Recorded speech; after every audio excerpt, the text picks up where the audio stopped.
set of topics that I want to do. Chapter 5 is 2 sections, though, just 2 sections, one of which I guarantee you'll have a question from on your IB exam. And it's involving something that you haven't done before that's not terribly difficult if you know what you're looking at, but you got to know what you're looking at. Okie dokes. So your last set of assignments is going to come from this chapter 5. You have plenty of time in class to kind of grind that out between today and next week and the previous, what? Chapter 4 was what we just did. All right, so the first section in chapter 5 is about arc length and sector area. So just a little bit of circle vocabulary. So I have this little picture here. So a segment is just some shaded region of a circle that involves like a chop out of it.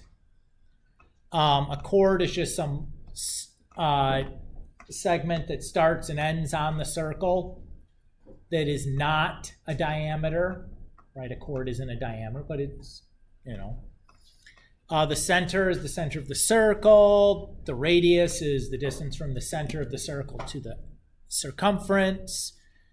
An arc of a circle is part of the circumference. A sector is like a slice of pizza.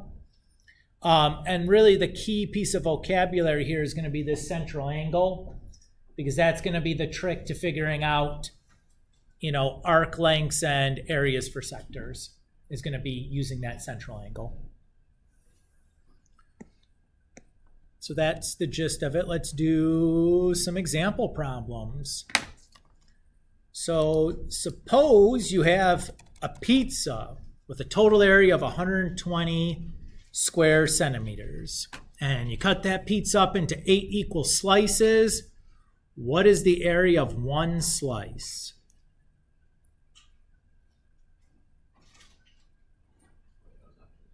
Yeah.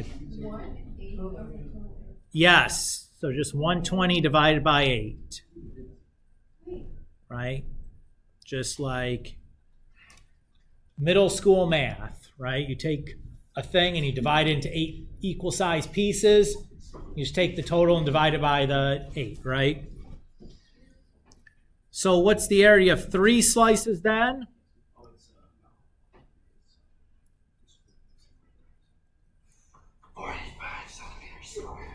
Yeah.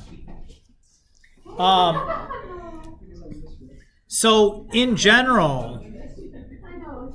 Did he ask me a question? No. 35 centimeters squared. So the area of a sector in general is going to be the central angle divided by 360 times pi r squared. Now in this problem, the central angle divided by 360 was just 1/8. Because if I divided these into 8 equal pieces, that central angle is just going to be 360 divided by 8. And if I divide that by 360, I just have 1/8, right?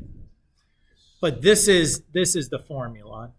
That's kind of like every area of a sector problem boils down to using that, which is super easy, right? Maybe you remember this from geometry, if you're lucky. No, that's fine. All right, next example. On golf courses, the grass is carefully watered to make sure that it receives neither too much nor too little water. On a certain area of the golf course, a lawn sprinkler is set to spray an arc of 150 degrees with a spray distance of 3 meters. Calculate the area that is watered by the grass. So we want the area of this sector, right?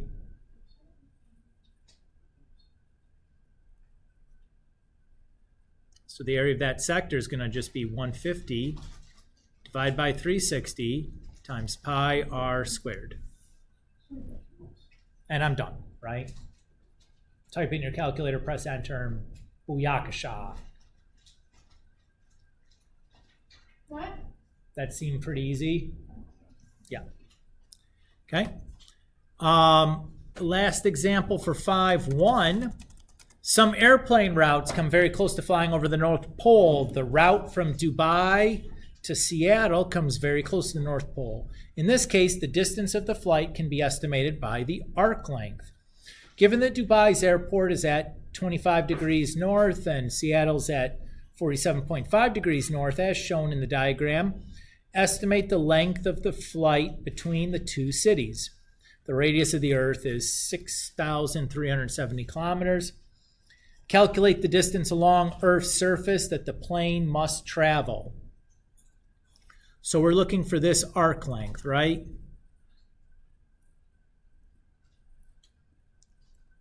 So I need to find this central angle.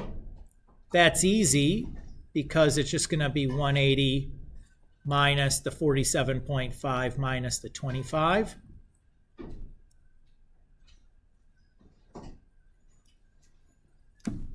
Everybody cool with that idea? So 107.5 divided by 360 times 2 pi r. And the radius we're told for the Earth is 6,370. So part B, it says, assuming that the plane flies at a constant height of 10 kilometers above the Earth's surface, how far is it going to go? Well, the only thing that's changing now is the radius. We've added 10 kilometers to it, right? If the plane is flying at a height of 10 kilometers above the ground, the radius of the Earth, or the radius in which the plane is traveling, is just gaining 10 kilometers. It's the same setup otherwise.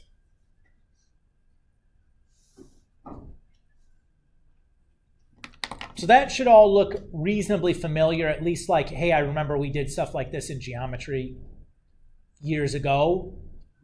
But like really simple. It's just two formulas. You're just plugging stuff in.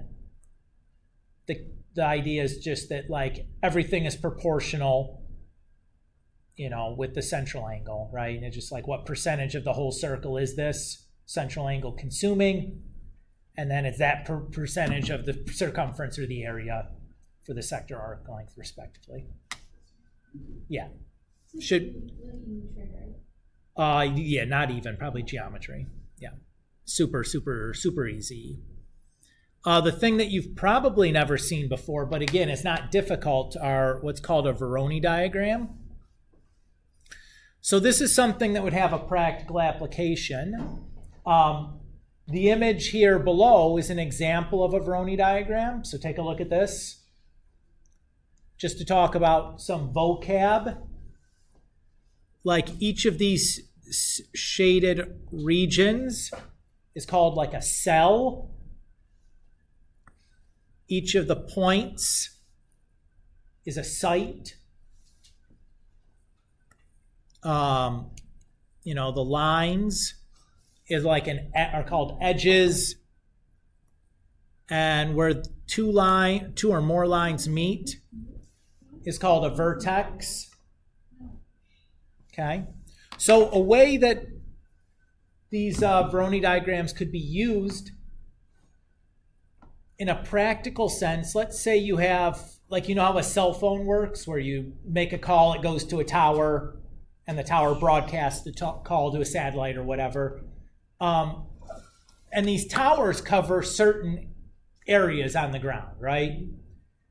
What you don't want to have happen is two towers fighting over the same area. So what they do is they divide up the area using this Voronoi diagram, so that the idea here is like if I pick any point in the cell, the nearest tower is the tower in that cell. Okay? So if I'm on an edge, so this edge is between the sites J and E, that should be the same distance then from J and E, right? And if I'm at a vertex, So that vertex is between sites J, E, and A. That location is equidistant from all of them. So the idea here is that, say, this edge here between J and E is the perpendicular bisector of the segment JE.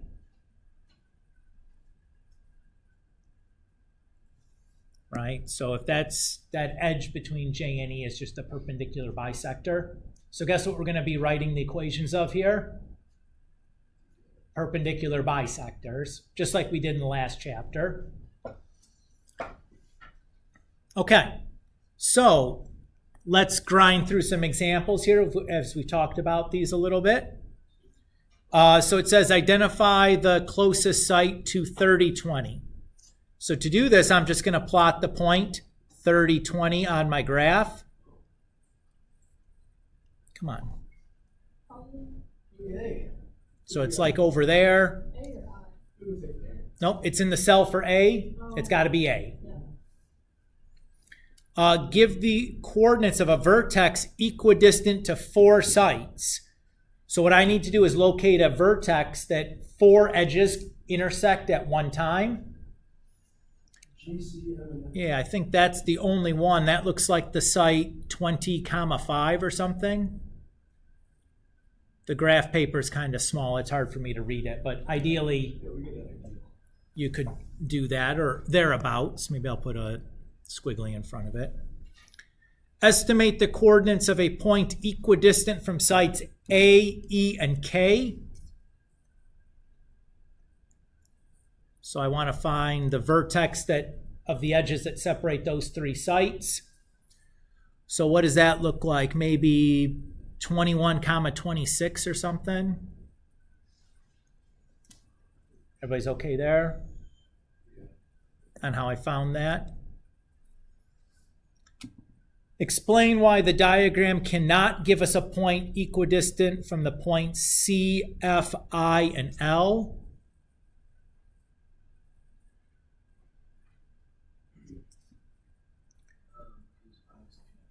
Yeah, basically, right? Correct. Yeah. So it then part E says find a point, or a point AA is equidistant to sites J and N. Find the value of A. So really, any point on that line between J and N would work. I'm going to pick this one just for simplicity's sake, since it's like at an intersection. It looks maybe like 43, 38 or something. Everybody's okay there? But any point on JN would work. Oops, I put that in the wrong spot.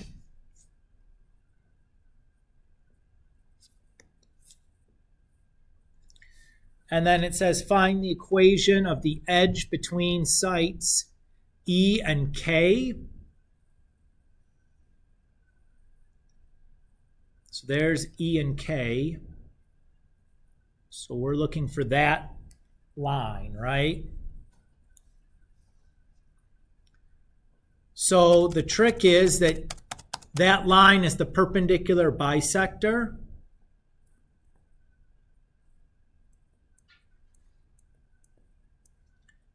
So let's find the slope for EK. So that's going to be 18 minus 28 over 12 minus 8. So that's negative 10 over 4, or negative 5 over 2. So the slope of my perpendicular then is 2/5, right? The midpoint for EK is just going to be 12 plus 8 over 2, and then 18 plus 28 over 2. So that's going to give me 10, 9 plus 23. So then to write the equation for my line, I'll do y minus y1 equals m times x minus x1. And then just do some rearranging. Oh dear.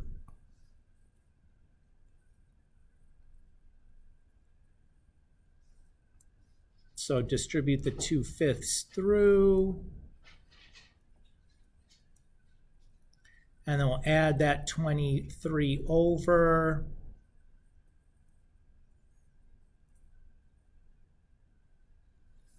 There's my answer. Just like we did in the last chapter, right? When we wrote the equations for perpendicular bisectors.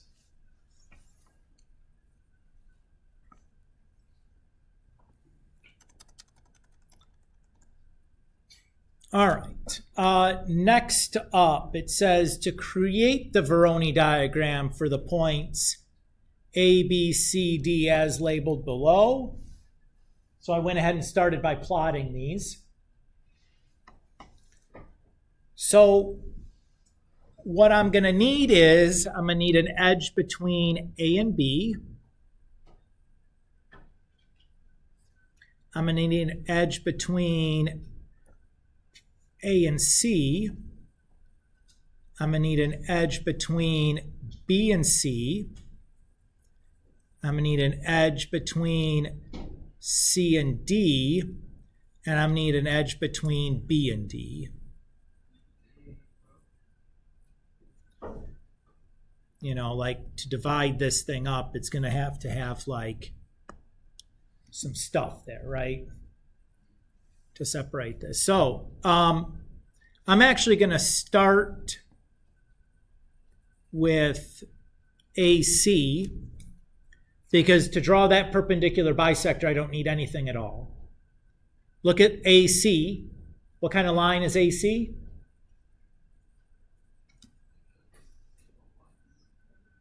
It's a horizontal line, right? So the perpendicular bisector is just going to be vertical going through 4, right? Everybody feel good there? Now I'm going to do BC. Again, I chose BC next because that's super easy to do, right? What kind of line is BC? Vertical, so the perpendicular bisector is going to be horizontal. Just kind of going through here. So I didn't need to calculate anything. That's why I wanted to do those ones first, because it's super easy. Everybody feels okay? All right. Next, let's do the edge AB now. So I need the slope for AB. So it's going to be 6 minus 0 over 6 minus 2. So that's 3/2. So the slope for the perpendicular is going to be negative 2 over 3.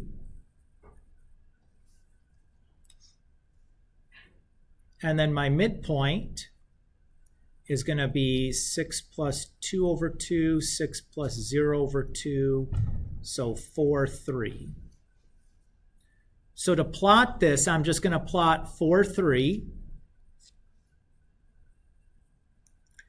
And then I'm going to just think about 2 down and 3 over, right? I'm just going to use the slope. So I'll go 1, 2 down, 1, 2, 3 over, and just kind of do that. So far, so good? Okay.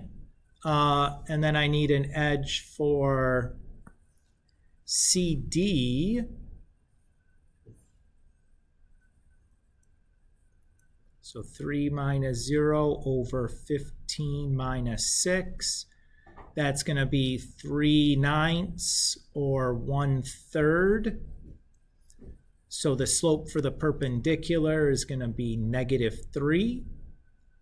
And my midpoint's going to be 5 or 15 plus 6 over 2, 3 plus 0 over 2. So that's 10.5 comma 1.5.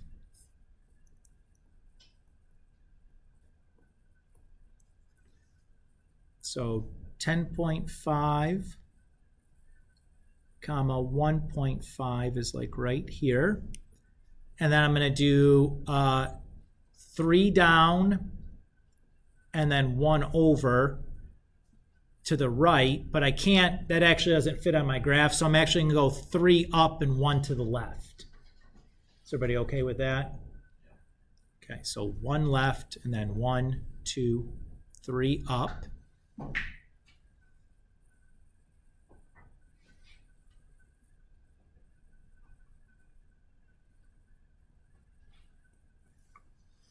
Okay, and then my last one I need is BD. Pick a new color. Let's do that one, I guess.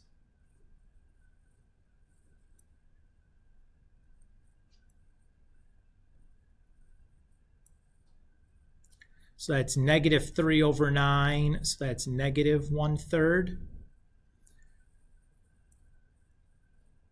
So the perpendicular is +3, and my midpoint there is 15 plus 6, and then 3 plus 6, so that's 10.5 comma 4.5.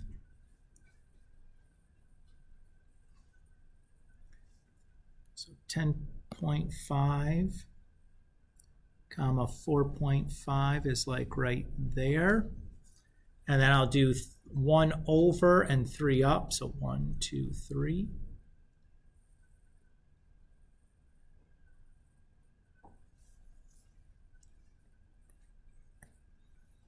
All right. So now I have everything I need to draw in my Voronoi diagram. So if I look at the edge AC, the orange one, the first one we drew in, the part of that that's separating A and C is just that part, right? So I'm going to delete out everything else. Now, if I look at the green edge separating A and B, the part that's separating A to B is just this part. So I'll delete out everything else. And then if I look at BC, the part of BC that's separating B and C is just this part. So I'll delete out everything else. The part of CD that's separating C and D is just this part. So we'll delete out everything else. Oops. It was the red one, though, is the color. So the part that's separating C and D is that part. Excuse me. And then my last one, BD, so the part that's separating B and D is that part. So I delete out everything else. So that would be like my Voronoi diagram. Now that's time consuming. I would highly doubt you'd have to do that entire process on the IB exam. What would likely, or what I would find unsurprising, is if they had part of it completed and asked you to do just a section of it, or had all the perpendicular bisectors drawn in like I had drawn in, and asked you to like turn it into the Voronoi diagram from the perpendicular bisectors, or give you the Voronoi diagram and ask you questions about it, which we'll do some examples of in a moment. But that's the idea of the process. Unless everything is like horizontal and vertical lines, it can be kind of tedious. Go ahead. Could you use this So the cell phone tower example, and we'll look at some other examples of some other things you can do with this that you can see like from an engineering standpoint where it could be useful, or a business decision standpoint where it could be useful. So we'll see some more examples of how we can use that.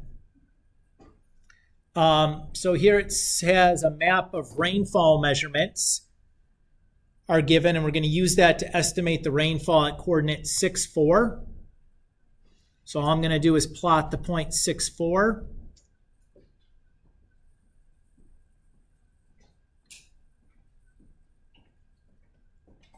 That's right here. So that's landing in this cell. So the rainfall I'd estimate for location P would be the rainfall for that cell, 0.63. That's it.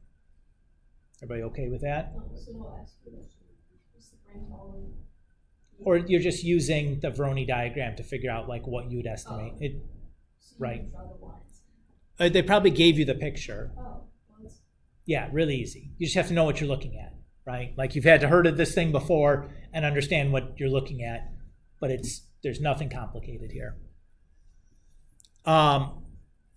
The other type of question they can ask you about is this largest empty circle kind of question. And this is one where there's like real engineering and business analogs here. So think about something that you might want to build that should be close to nothing.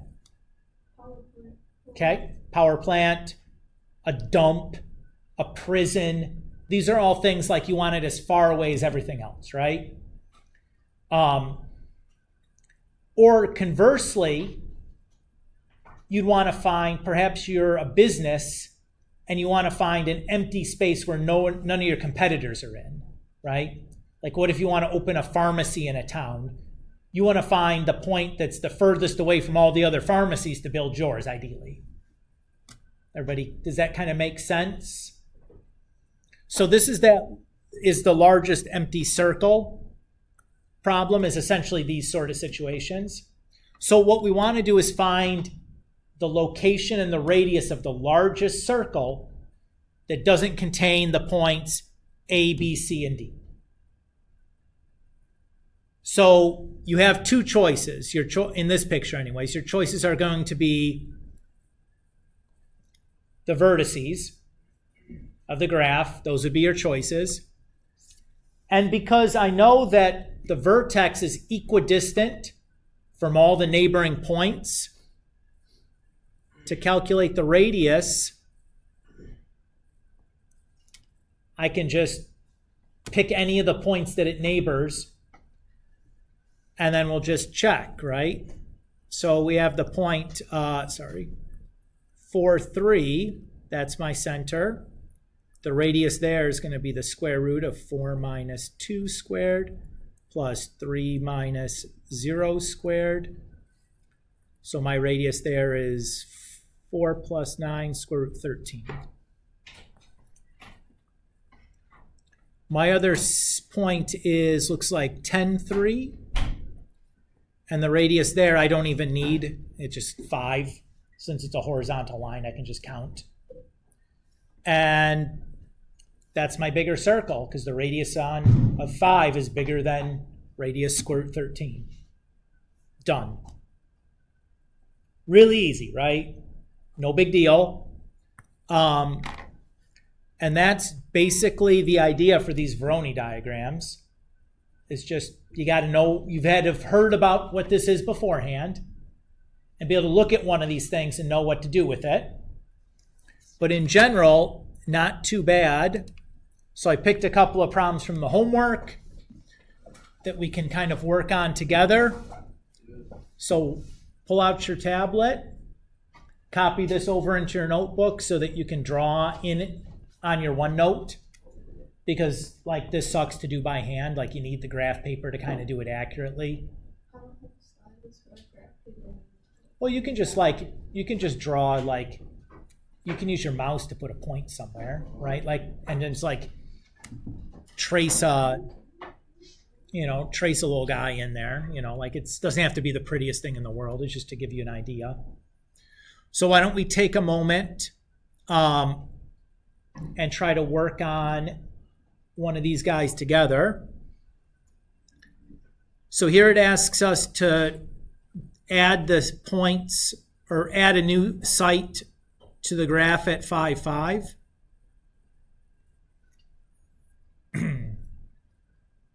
So the first thing I'm going to do is draw that, and I'll give it a name.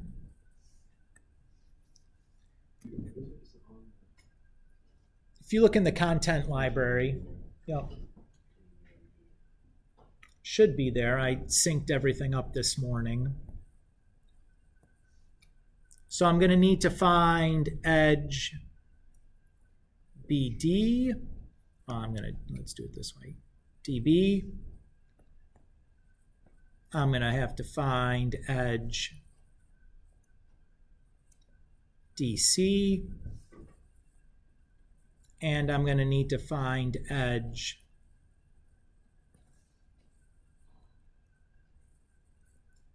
DA.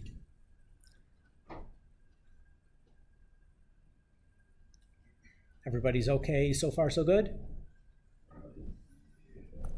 Okay. So let's do DB first. So B is 10.4. So the slope for DB is going to be 4 minus 5 over, oh my gosh. Try again. That's 410, you dummy.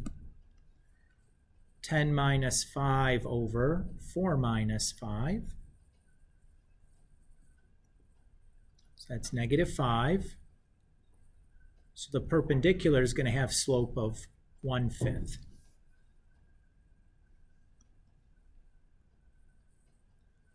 And my midpoint is going to be 4 plus 5 over 2, 10 plus 5 over 2. So that's going to be 4.5, comma 7.5.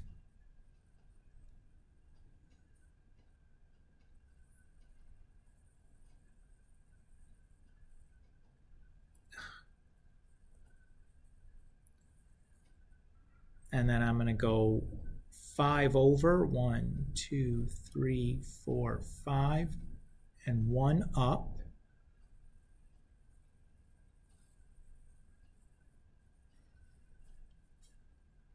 One, 2, 3, 4, 5. There.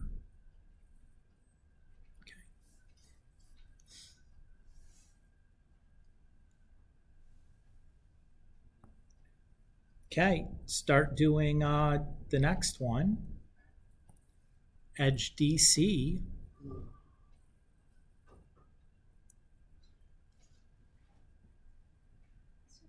Yes, sure. C is the 0.42.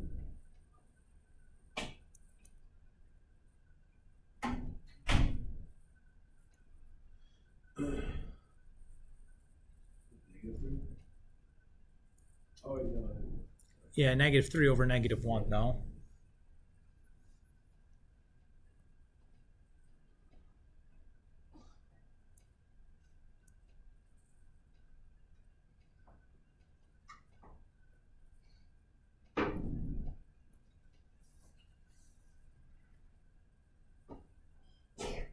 Bless you. Bless you.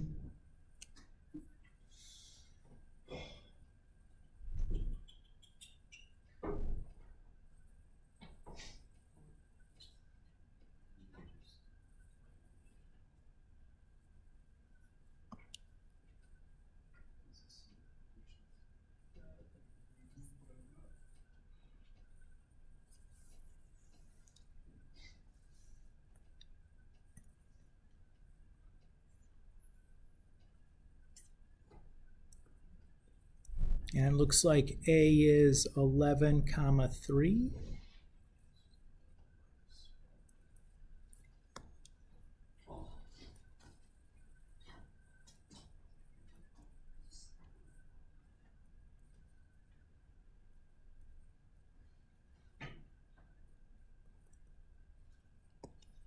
So the perpendicular slope is 3. And our midpoint is 8, comma 4.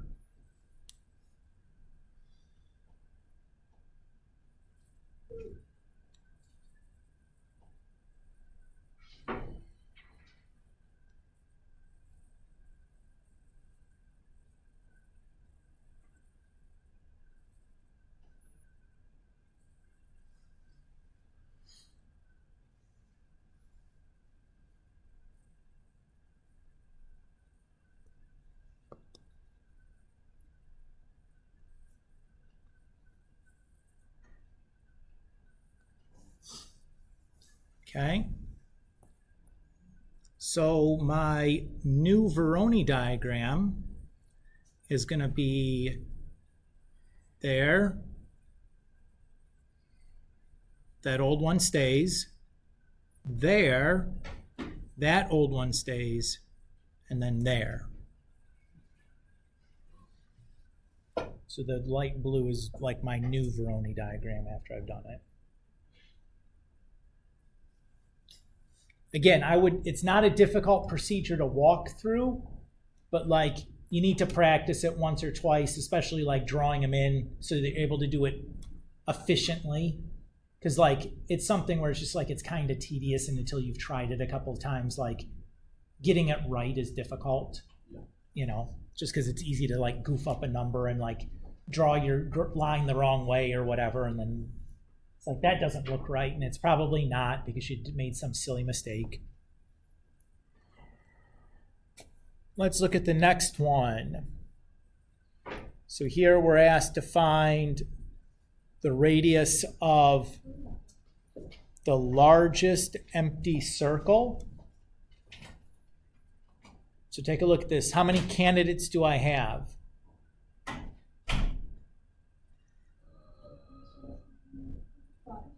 5 is correct. 1 for each vertex. Okay? So I'll do one for Z, V, W, X, and Y. So Z, the center would be 6, 8. And my radius will just be ZE, right? Well, that's easy. That's just 3.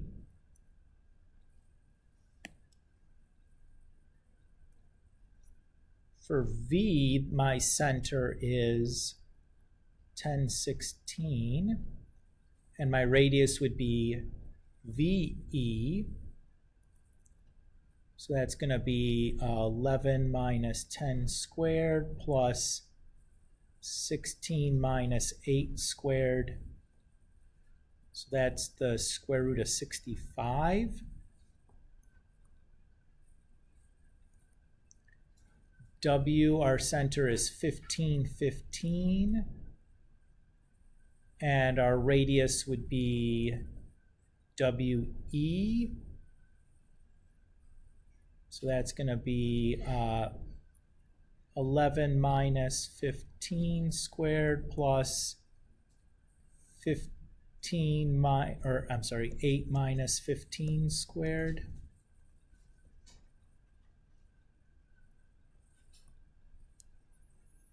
So that's 16 plus 49. That's also square root 65. So tie for first right now. X is 16 comma 14. My radius there is going to be 11 minus 16 squared plus 8 minus 14 squared.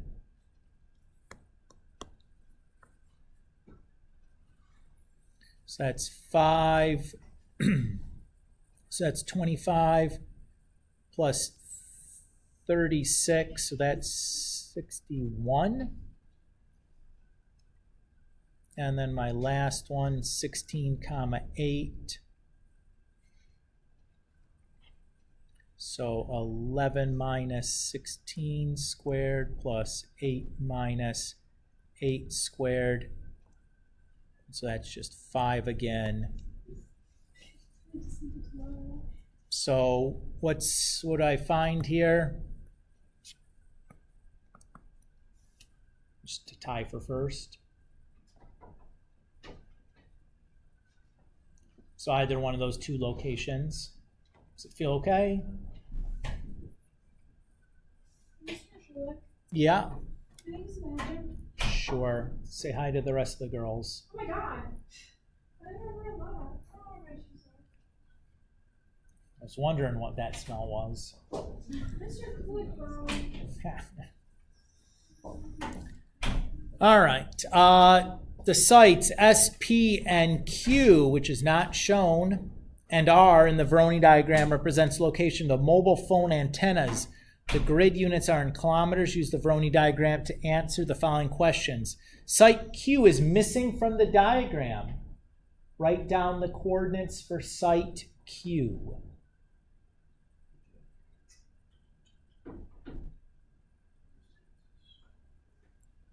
So this is tricky if you don't know what to look at. So Q would have to be in here somewhere, right? That's the section that's not labeled, which means that this guy is the perpendicular bisector of PQ. Everybody's all good with that? So the midpoint on that is here. So I know that my perpendicular bisector has to go through that. And since that's 1 unit there we go. So Q has to be at the point 41. Again, if you're not sure what you're looking at, it's like, how would I figure that out? But it's like you don't actually do anything. You just kind of look at the picture and be like, oh, that's where it's got to be. But that's the idea. I'm going to erase these marks now because I think we're going to have to draw on this again. Calculate the area of the mobile phone antenna located at site P. So it's a triangle. So I'm just going to do 1/2 base times height. So like that distance is the base, and that distance is the height. So going from 2 to 6, that's 4 for the base, and going from 2 to 5, that's 3. I think these are kilometers, it said was the units. So far, so good. And then it says find the distance from point 9.2 to the nearest phone antenna. So 9.2 is here. So I just need the distance of XR. R is 5.4. So it's going to be 5 minus 9 squared plus 4 minus 2 squared. So that's 16 plus 2 squared. So that's square root 20. So again, like, not complicated things. Once you've seen these and done some of them, should be relatively straightforward. This is it for me for today. 40 minutes in and out. Your last problem set is this chapter 5.1 and 5.2. 5.1 should be a breeze, like simplest stuff you've ever done. 5.2, some of this stuff may be a little time consuming or tricky, at least till you've sat down and like worked through them a little bit. But I guarantee you're going to see Voronoi diagram stuff on your IB exam. So if you're planning on, that's something you want to do well on, make sure to do the 5.2 homework. I think it'll be an enormous help for you. But that's it for me. My plan for next week, we're just going to work in class on your IB practice test. I've put in, if you look on the OneNote, I have blanks of paper 1 and paper 2. I have my key of worked out solutions, and I have the mark scheme from the IB about what they're looking for in terms of grading things. But that ought to basically do it. The rest of left 4 more class days. Just going to give you guys time in class to work on this. If you want another copy of another, IB exam, if you finish this one, you're like, I want to practice some more, I can give you another one, but usually 1 is enough to get a feel for like what it's going to be like. And if you have individual questions, we can handle all that stuff in the coming classes, but that's the plan. So once you have your chapter 5 in, or 5 homeworks in, that's the last grade. Basically, your grade for the semester is set unless you have a bunch of missing stuff to take care of. But that's it for me. Cool? Let's go.